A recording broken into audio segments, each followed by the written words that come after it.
did Dobby die because he broke his promise to Harry? Let's talk about that. So in Harry Potter and the Chamber of Secrets, we go through a whole series of events throughout the book where Dobby is trying to prevent Harry from being at Hogwarts. We find out at the end that Lucius Malfoy had a plan to use the diary to not only to enact Voldemort's plan at one point to open the Chamber of Secrets, but also use it to discredit Arthur Weasley, who was trying to pass a ban on anti-Muggle actions. Lucius did not realize that the diary that he gave to Ginny Weasley was a Horcrux. He just knew that if given to someone, it allows them to have access to the Chamber of Secrets, which the last time the Chamber of Secrets was opened, Moaning Myrtle was murdered. So Dobby, trying to prevent this from happening again, and at least not to happen to Harry, was trying to warn Harry, but couldn't warn Harry specifically because it betrayed the confidence of his family. So Dobby tried other ways to save Harry's life.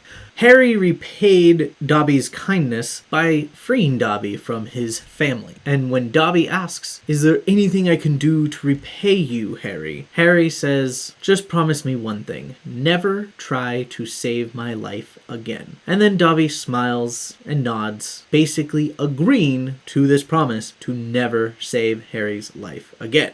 We do see throughout the series that Dobby does help Harry with different tasks, such as in Goblet of Fire with the Triwizard Tournament by giving him Gillyweed, or in Order of the Phoenix when helping Harry find a location for Dumbledore's army, as well as warning him against Dolores Umbridge's interruption of the DA meeting and eventual capture of Harry from the DA. But none of this was actually saving Harry's life, so Dobby wasn't breaking his promise until in Deathly Hallows when Harry asks for help to get him out of Malfoy Manor, where if he had stayed in Malfoy Manor, he would have died, whether it be Bellatrix or Voldemort at the time. But Dobby saved his life, only to end up dead. So, did Dobby die because he broke his promise to Harry? Throughout the books, we do know that house elf magic is different from wizard magic. We don't know what binds house elves to their families or to their houses. May it be a promise or just some sort of contract that was signed way back when. We can get into that in another theory of what are house elves? Are they goblins? We don't know.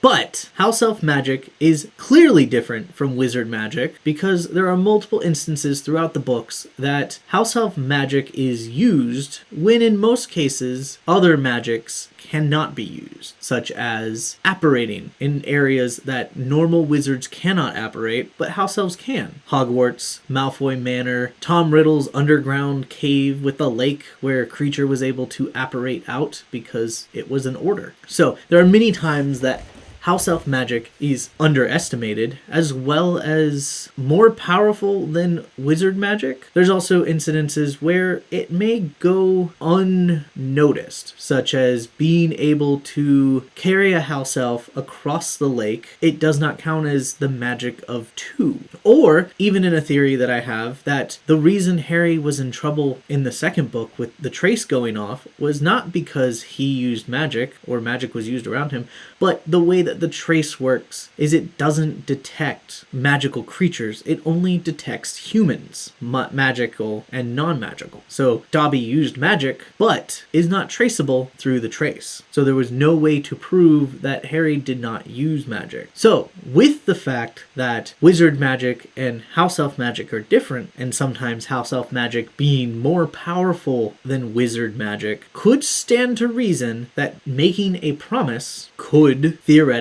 be like two wizards making an unbreakable vow. There's stronger magic that has to be done, but house elves may have that built into their genetics. So Dobby making a promise may be as powerful as Harry making an unbreakable vow. And if you break an unbreakable vow, you die. And Dobby broke his promise, and what happened to him? He died. Let me know what you think about this theory in the comments down below. And if you like this theory and want to see more, make sure to subscribe and hit that bell icon so you can be notified when I post more videos. Thank you for watching another Marvelous Marauders video. If you liked what you watched, make sure to watch one of the videos over here. You got a previous video or the next video depending on when you're watching this, and then you have a playlist that is going to relate to whatever video you just watched. I hope you have a wonderful day, and we will see you in the next video.